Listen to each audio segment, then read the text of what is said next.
Buenas noches amigos miedomaníacos, estamos una vez más ante ustedes, les mandamos un grandísimo, enorme abrazo desde Nuevo Laredo, Tamaulipas, en México, frontera con Estados Unidos, ciudad del terror. Estamos muy contentos, ya terminó el 2021 y esperamos que la hayan pasado muy bien con su familia. Y si les dije en el video pasado, si no estuvieron acompañados, pongan uno de nuestros videos y sepan que ya no están solos. Espero que la hayan pasado muy bien, que hayan cenado rico, que se hayan divertido sanamente, y si no se divirtieron sanamente, pues mientras no molesten a nadie, hagan lo que quieran. Quiero mandar un gran saludo enorme a toda la comunidad latina en Estados Unidos, toda la gente de habla hispana, hispanoparlantes que nos están mandando sus mensajes. Coméntenos aquí abajo de dónde ustedes nos escuchan, ustedes nos miran. Queremos saber qué tan lejos llegamos. Lo más lejos que sabemos es Luxemburgo, Alemania, Europa y Filipinas. Del otro lado del mundo hasta la Patagonia. Todo México, afortunadamente. Ya estamos como Telcel, que tenemos cobertura en todo nuestro país y no es comercial. Telmex es horrible, pero bueno, tiene cobertura por lo menos. Y estamos muy contentos de estar ante ustedes y queremos traer esta historia. Esta historia nos la manda un amigo de aquí mismo de Nuevo Laredo y la quisimos tomar porque en su momento fue una noticia muy grande. En el año del 93 hacia el 95 se puso muy, como se puede decir, de moda el tema del chupacabras. El chupacabras, los primeros reportes que se hicieron, para la gente que tenga algo de memoria, fueron en el programa Ocurrió Así, de Enrique Gratas, que pasaba por Telemundo, y los primeros ataques se empezaron a registrar en la Isla del Encanto, en Puerto Rico. Un saludo para allá si alguien nos mira por allá. Y yo recuerdo de niño, yo tenía muy pocos años, pero sí me acuerdo, que hablaban de ese ser que llegaba y atacaba ganado pequeño, cabras normalmente, de ahí el mote del chupacabras, borregos, gallinas. Se supo que llegó a atacar diferentes animales y poco a poco se fue dando la noticia, se fue esparciendo, y como toda cosa colectiva, todo el mundo dice: aquí hubo un ataque, aquí hubo otro ataque. ¿Me explico? Se llegó a registrar ataques en España, se llegó a registrar ataques en Sudamérica, pero fíjense que misteriosamente a lo mejor el chupacabras nada más hablaba español, porque en ningún otro país se registraron ataques más que en lugares hispanoparlantes. Pero esta historia nos llega y esperemos que les guste. Tiene mucho que ver la temporalidad con las cosas, pero hay un dato que me llamó muchísimo la atención, y sobre todo la historia en sí, pero el dato final me llamó mucho la atención porque tiene que ver con alguna de las teorías de este ser. Así que esperemos que les guste esta historia. Si no se han suscrito, suscríbanse, denle like, compartan, suscríbanse, piquen en la campanita para que les llegue nuestra notificación cuando subamos historias. En serio, tratamos y trataremos de ir mejorando y hacer más historias para ti, a ti que nos apoyas, a ti que nos comentas. Quiero que sepas que yo ya te tengo identificado, quien quiera que seas. Yo ya sé las personas que comentan siempre, quienes dicen: videíto, un saludo de aquí, un saludo de allá. Yo ya sé quiénes son, los tengo muy bien identificados. Lamentablemente no puedo contestarle a todos, pero sí les puedo responder por comentario, así que pues ahí les encargo. La historia comienza así.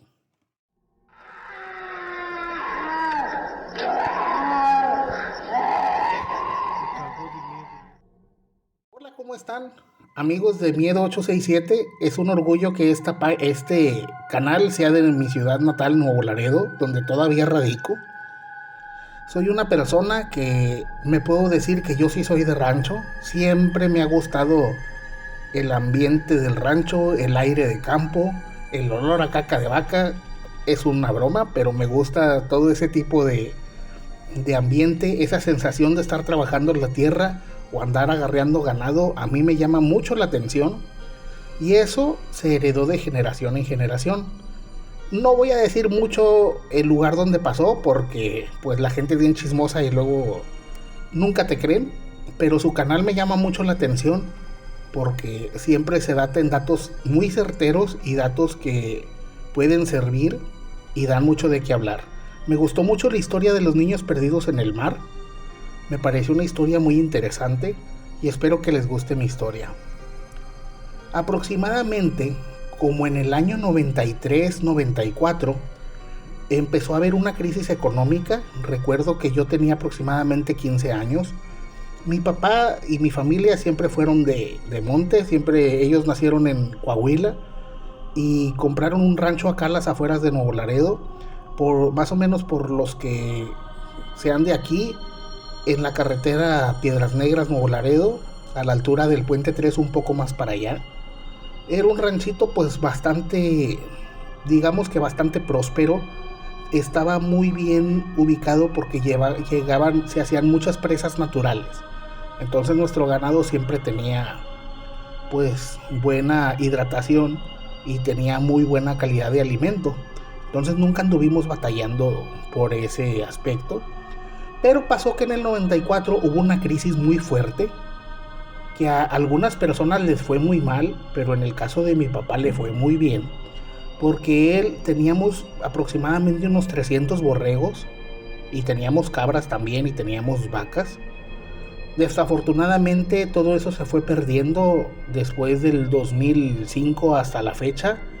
El rancho ya ahorita prácticamente lo usamos como casa de campo y sigue funcionando, pero ya no es nuestra entrada principal. Lamentablemente por la situación de inseguridad, pues todo eso se perdió. Pero en su momento era un rancho bastante próspero. En el momento que hubo crisis, mi papá había logrado una especie de acuerdo, gracias al Tratado de Libre Comercio, de poder vender lana, que venían unas personas de San Antonio y le compraban la lana de los borregos. Entonces nos empezó a ir muy bien. Como el peso se devaluó, pues nos pagaban en dólares y nos iba excelente. Y fue que mi papá, aprovechando la crisis, empezó a comprar ganado pequeño, cabras, empezamos a comprar cerdos. Después dejamos de comprar cerdos porque es mucho problema criarlos. Y empezamos a comprar cabras, borregos y más vacas. Y empezó mi papá a amansar caballos. Era una persona de campo que de verdad sabía de campo. Yo me gusta mucho y le sé, pero no como mi padre ni mi abuelo.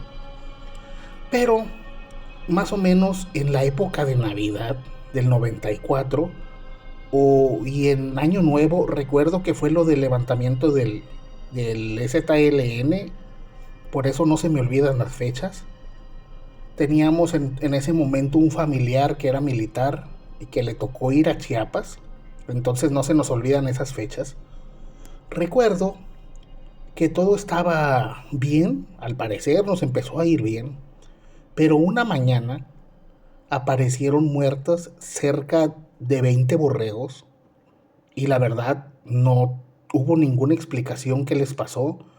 Estaban sin sangre, estaban por la altura de la pata del lado izquierdo, tenían una abertura como si se les hubiera abierto la piel, pero como si un popote les hubiera sacado parte de las entrañas y aparte toda la sangre. Incluso había algunos que no habían muerto, pero pues no había nada que hacer por ellos, estaban agonizando. Nosotros reportamos en ese día, se reportó a la policía, pero pues inmediatamente nadie hizo nada. Recuerdo que fueron periodistas, pero la noticia no salió. No, nadie dijo nada, nadie hizo ningún tipo de preguntas ni nada. Y pues total, de que pues tuvimos que terminar de sacrificar a los borregos que había. Mi papá no quiso pues aprovechar la carne porque dijo que no sabía qué había pasado, peligro era algo venenoso. Entonces tuvimos que desollar a los animales para aprovechar lo que quedaba y el resto los enterramos. Y recuerdo que al siguiente día amanecieron muertos 10 cabras. Fue que mi papá ya la tomó personal. Mi papá era un hombre muy capaz, en paz descanse.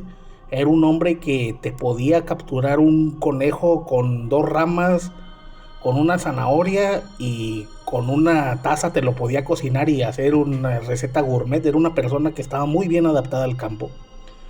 Entonces mi papá y mi hermano mayor, también en paz descanse, empezaron a hacer muchas trampas alrededor. Y recuerdo que reportaron de nuevo el suceso y esta vez no fue nadie. La primera vez fueron periodistas, pero la segunda vez no fue nadie. Nadie pasó, no fue policía, no fue nada, nos ignoraron. Y mi papá se la pasó haciendo trampas y pues en ese entonces teníamos varios vaqueros y nos pusimos en alerta toda la noche y mi papá puso un canal alrededor, o sea, como que rodeó los graneros donde estaba el ganado, las granjas, la rodeó de antorchas y puso mucha cal alrededor, lo que él nos extrañó, porque él decía que podía ser algo malo, ¿verdad? Aparte de que fuera algún ser que atacaba a nuestros animales. Y así que después de poner fuego diario, aproximadamente durante un mes no ocurrió ningún suceso. Siguió todo en la normalidad, seguimos prosperando porque eran tiempos difíciles para el país, pero pues ya ven que la crisis tiene 2 caras y a nosotros nos empezó a ir mejor. Y resulta que en una de tantas noches, recuerdo que llovió demasiado, entonces las antorchas pues se apagaron y se bajó un poco la seguridad porque realmente mi papá pues ya vimos que no pasaba nada y lo tomamos como de que pues lo clásico, no, pues fue el chupacabras, pero pues nunca vimos nada ni hicimos nada. Cabe mencionar que en los 90 era otra tecnología, no había cámaras como ahora. El rancho nomás tenía electricidad por unos generadores que teníamos, pero no había electricidad. El agua llevábamos totes, que son como pipas grandes, y llevábamos para tener agua en una pileta, y aparte ahí había presas. Entonces no, lo que es para consumo humano, usábamos una pileta que es como una alberca y ahí echábamos el agua que mandábamos traer por pipas.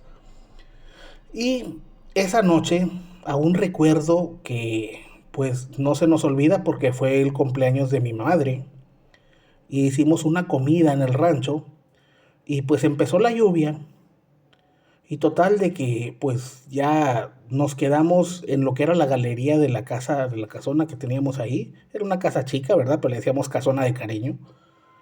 Y recuerdo que aproximadamente como eso de las 6 de la mañana estaba pardeando, que estaba un poco cerca del amanecer. Los perros empezaron a ladrar mucho hacia el final de pues de donde teníamos a las cabras.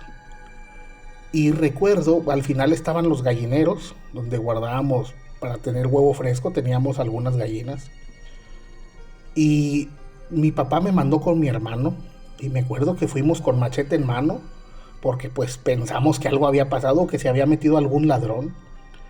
Y vimos definitivamente rastros de que alguien había entrado a los gallineros. Estaban varias gallinas tiradas en el piso, algunas sin su cabeza y otras pues todas desplumadas. Los perros no dejaban de ladrar, teníamos como unos 6, 7 perros que vivían en el rancho y estaban al final donde había una trampa. Era una trampa que mi papá había puesto que ya se nos había olvidado. Normalmente esas las ponía para capturar jabalís o para capturar coyotes, pero cuando pasó esa ocasión, mi papá la reforzó, le puso, en lugar de tela de gallinero, le puso tela de asador para que estuviera mucho más gruesa. Y aún recuerdo que estaba cubierta. Y cuando llegué con mi hermano vimos que esa trampa estaba cerrada. Y él y yo nos preguntamos, él tenía un poco más que yo, tenía cerca de 18 años, yo tenía como unos 15. Y vimos que se movía de una manera muy violenta. Y fue que mi hermano se acercó e intentó levantar porque estaba cubierta como una especie de poro de red que usábamos para camuflaje. Y sí les puedo decir lo que vimos. Era un ser como aproximadamente un niño de unos 10 años, quizá un poco más chico. Tenía el cuerpo grisáceo, pero como si tuviera escamas.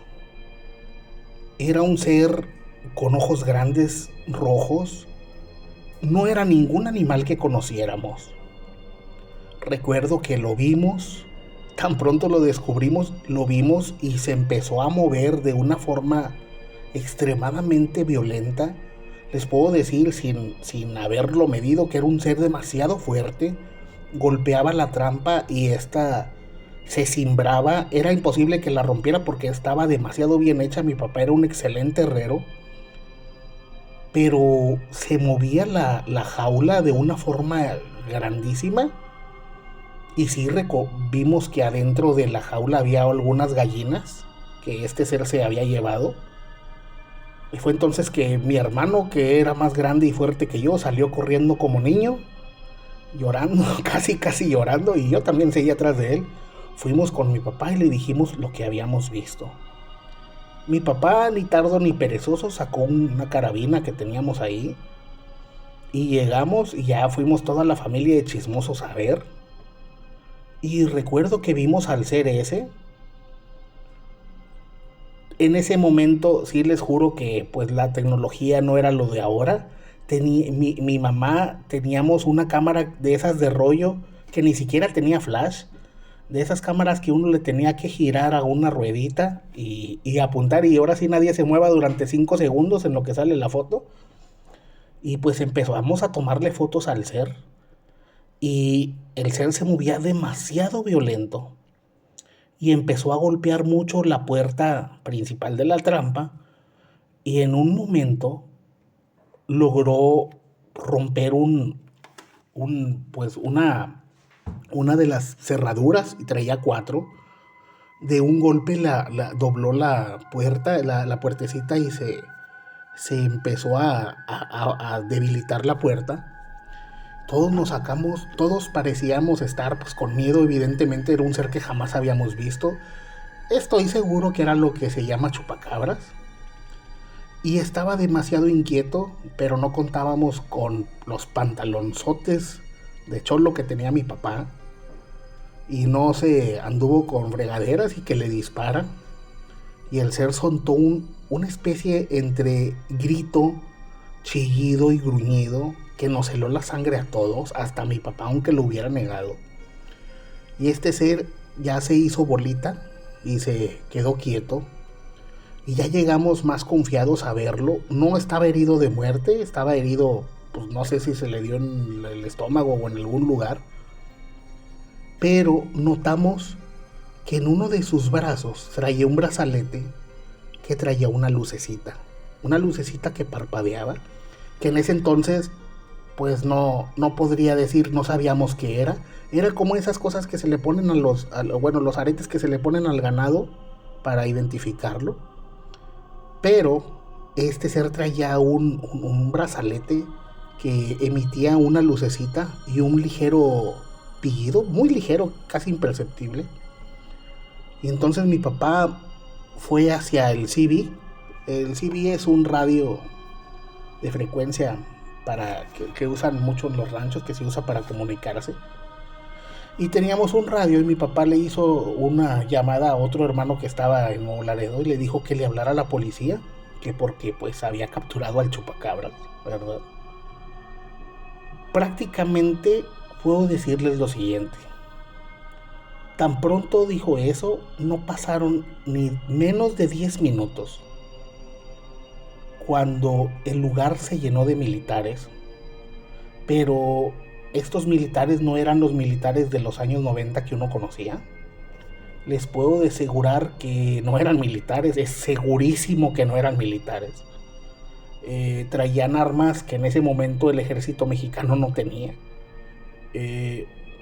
Traían camionetas de civil, y en esos años no había como ahorita que ves hombres vestidos de militares y que ves que traen camionetas de civil. No, en esos años no pasaba eso.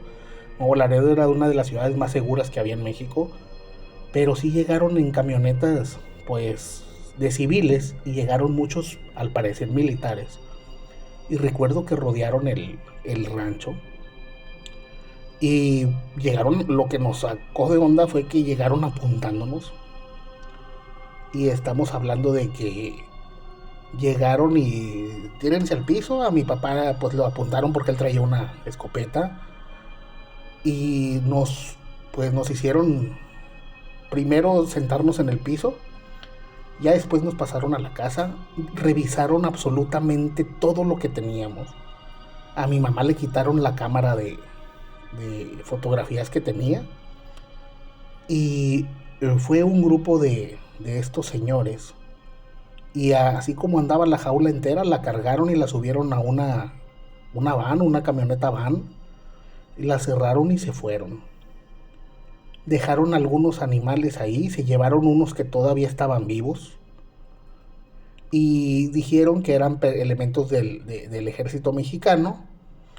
Y que pues que dijéramos lo que quisiéramos, que a fin de cuentas pues ya no había evidencia, y ya nada más nos dijeron que tuviéramos cuidado, que no anduviéramos en la noche en el monte. Y estas personas se fueron tan pronto como llegaron. No estuvieron ni siquiera 5 minutos en el lugar. Lo que nos extrañó es que tan pronto se fueron, a los 10 minutos empezaron a llegar policías, empezaron a llegar gente de los periódicos, empezó a llegar gente, incluso llegó gente de Telemundo. En ese momento todavía ni siquiera Univisión se veía en esta área. Llegó gente de Telemundo de Laredo, Texas. Y pues lo único que filmaron fue lo clásico, un ataque del chupacabras. Y pues ahí sí la noticia era de que lo había capturado mi papá. A lo que mi papá simplemente se limitó a decir que pues lo vimos y que alcanzó a escaparse, que le disparó y que se escapó. Ya después los periodistas del Laredo, Texas, le ofrecieron un poquito más de dinero si les daba una entrevista. Pero fue una entrevista muy a modo, o sea, prácticamente dijo cosas que no ocurrieron. Y así pasó. Y pues ya después nunca volvimos a ver un ataque de un ser igual. Yo sí creo, porque puedo asegurar que vi a este ser, pero no podría decir, porque hay muchas teorías, no podría decir qué es. No es un animal que yo haya conocido, no parece un animal natural, tampoco parece un ser sobrenatural, más bien parece un animal demasiado inteligente, demasiado fuerte. Y bueno, pues esa es mi historia. Espero que la cuenten y que cada quien saque sus conclusiones. Un saludo de Nuevo Laredo, Tamaulipas. Me gusta mucho su canal y esperemos sigan teniendo éxito. Y bueno, amigos, ¿qué les pareció esa historia? Fíjense que pues un ataque del famoso, entre comillas, chupacabras no se me hace tampoco algo que diga, uy, qué antinatural es. Lo que sí les puedo decir es lo siguiente. Según la teoría del chupacabras, hay varias vertientes, ¿verdad? Unas decían que era un ser extraterrestre, que no es de esta tierra. Otros decían que era un ser de la naturaleza que siempre ha existido, lo cual pues también tendría bastante sentido. Sigue habiendo ataques del chupacabras en todos lados, siempre. Nada más que pues ya la gente no lo toma a consideración. Puede ser también, como esta teoría es la que me llamó la atención, que fue un error de algunos científicos. Y fíjense que bueno, en ese entonces este amigo pues dice que traía un brazalete que parpadeaba. Más o menos en los años 90 fue cuando empezó la tecnología de rastreo satelital por chips. Y estamos hablando de un precedente de que a lo mejor sí era un ser que estaba bajo control y ese ser se salió de algún laboratorio o de algún centro de investigación y por eso ciertamente lo pudieron más o menos rastrear o por lo menos saber en qué área andaba. En nuestro episodio anterior de la historia de un trailero vimos algo parecido, nada más que ahí nadie vio nada. Y bueno, estos seres, pues uno no sabe qué pasa atrás de los laboratorios, no sabemos realmente nada de lo que pasa en nuestra vida, más que lo que vivimos como personas. Les recuerdo que en el planeta Tierra el 75% es agua, el otro 25% es tierra, y de ese 25%, las personas solo conocemos el 5% de nuestro planeta. No sabemos qué hay en las montañas, no sabemos qué hay en los desiertos, no sabemos qué hay en los bosques. Según esto conocemos pues miles de especies, pero debe haber miles más o millones más que ni siquiera nos damos idea de que existen. Entonces, pues, híjole, cada quien saque sus conclusiones. Eso pasó en el año del 93 al 94. Y sí recuerdo, yo cuando era niño, hubo varias historias. Dicen que un par de policías llegó a ver a este ser, o a lo mejor un ser similar, no sabemos si es el mismo ser, a lo que se le podría llamar chupacabras. Se les vio en lo que viene siendo ahorita por donde está el convento de las monjas, de las madres adoratrices. Por ahí lo llegaron a ver. Y fíjense que esto me ocurrió a mí hace muchos años. Yo en esa época recuerdo que vivíamos en lo que es la colonia del Iste, al sur de la ciudad. Y yo siempre desde niño hemos tenido gatos. Y me acuerdo que en el patio de atrás, es una casa tipo Infonavit, teníamos gatitos. Y recuerdo que en una ocasión mi mamá salió a darles de comer. Y yo salí con ella. Y escuchamos mucho ruido de gatos entre los tendederos. Pero no nos llamó la atención. Cuando salió mamá a darles de comer, un gato joven cayó del cielo y se atoró en el tendedero, en unas cobijas que había ahí. Y solo recordamos mi mamá y yo que vimos que algo cayó unos metros adelante, como si un ser hubiera brincado de nuestro patio al otro patio, a unos 20-30 metros, pero no pudimos ver qué es. Quizás fue una ave nocturna, un tecolote o algo que se andaba llevando al gato, o a lo mejor fue otra cosa, pero ahí sí cada quien saque sus conclusiones. Si ustedes creen en el chupacabras o no, pues ahí comenten abajo, quiero saber sus opiniones. Mándenos su historia a miedo867@gmail.com. Nos interesa mucho si ustedes tienen alguna anécdota que nos quieran contar, que nos quieran compartir. Nosotros la adecuamos y la ponemos en nuestro canal, o en una historia en un video de historias cortas, que son los que hemos estado sacando, de que hay anécdotas que no podemos prolongar mucho. Y esperemos que les haya gustado mucho esta historia. Denle like, compartan, piquen la campanita, compartan en sus grupos de Facebook, mándenlo a sus amigos por WhatsApp. En lugar de andar mandando gemidos a sus amigos, mándenlo en nuestro video, por favor. Si su tía les manda un meme de Piolín, ustedes les mandan un video de Miedo 867. Seamos buenos con este canal para que sigamos creciendo. Y ya que nuestro tío YouTube, por favor, nos libere la monetización, porque nos traen sufriendo. Y bueno, amigos, les mandamos un enorme saludo y un abrazo desde Nuevo Laredo, Tamaulipas, en México, deseándole un feliz año. Y recuerden, amigos, en la noche no estamos solos. Hasta la próxima.